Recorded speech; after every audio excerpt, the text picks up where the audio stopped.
So in this video, I'm going to go over the 5 biggest excuses people have when studying the knowledge and how to overcome them. I live too far away.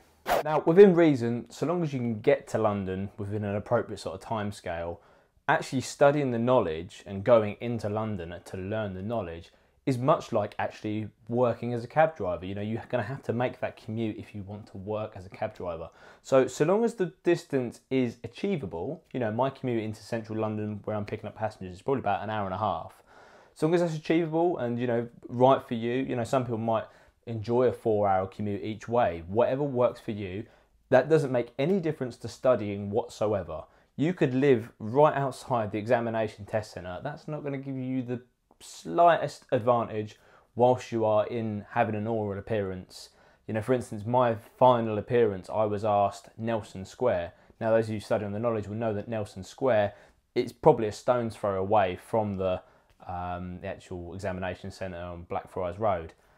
It really doesn't matter. I think if anything, the further away you live, the better advantage you have. And even better still, if you've not had an experience of London, if the first time you're seeing it is through the lens of this map and the knowledge, you've probably got a much better chance, I believe, because you haven't got any, you know, pre-existing sort of judgments on how the roads work, and you've got to learn it from scratch, basically. So I would say, you know, distance is probably even a better factor. You know, it helps you cement that in because you're not reliant on the fact that you live in London or something like that. So that is a lame excuse, number 1. I don't have enough time to study the knowledge. It's a bit like going to the gym or having a good diet. All these things people say, you know, I haven't got time to go to the gym, I haven't got enough time to make myself a good healthy meal. Really, you're investing in yourself. So if you can't find a suitable schedule that works for you, you know, like for me, it was going out 3 times a week.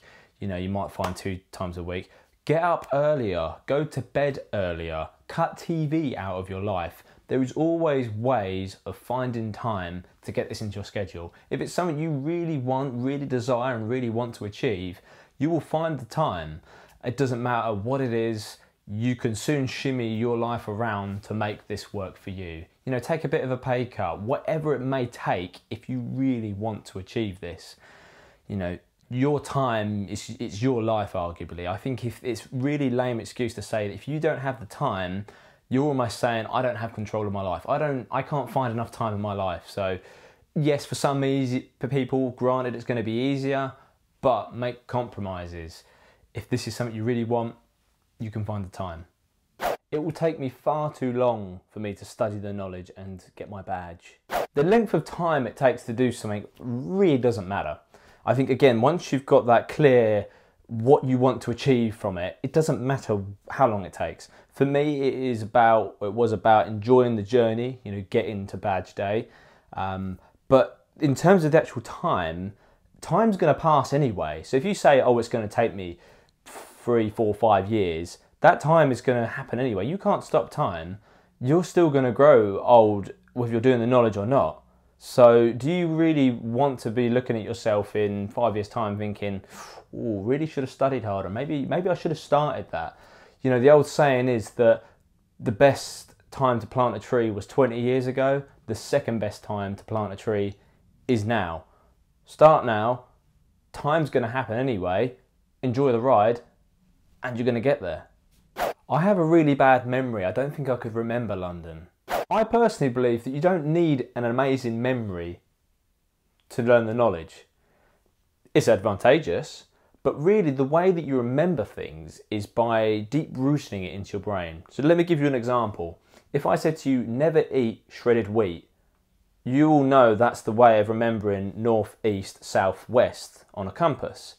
Similar sort of thing happens in the knowledge. One of the most famous roads, cutting across Chelsea, cutting across the King's Road and coming out, you know, up towards Knightsbridge Way or Kensington Way, is WASP. Walpole Street, Anderson Street, Sloane Avenue, Pelham Street. That's the most effective way of being able to break down and learn these things in knowledge. Everyone has their own different things. You know, might be certain roads that evoke a memory, you know, someone you can then think of when that then comes to mind.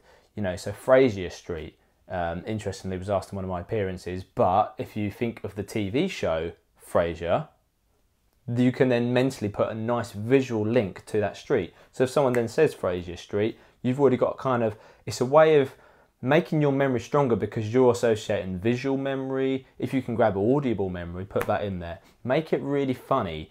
Create a really bizarre image of it in your mind. The funnier, the more stronger, the more visual the image is in your mind, the easier it will be to remember it.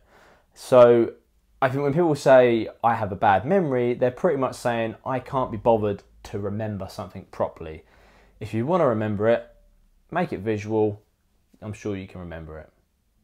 Minicab apps and electric cars will take over. There'll be no need for a London taxi.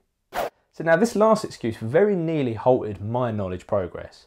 I was probably about 2 months into learning my blue books, probably done about 20 runs, and I really slowed down a bit. And the kind of excuse I came up with, and people ask me, oh, why are you not going to London so much? You're not doing this knowledge. Is it because of this or this? I wanted to be a bit more original. I'd say, well, it's because of autonomous self-driving cars. You know, that's going to take over. And now since getting my badge and becoming a London cab driver and driving in London on a daily basis, I can see that it's going to be decades at a minimum before that becomes the case for London to have self-driving cars. I believe that there will be a time then yes, self-driving cars will take over, but I firmly believe it's either all or none. You know, you can't mix self-driving cars with non-self-driving cars.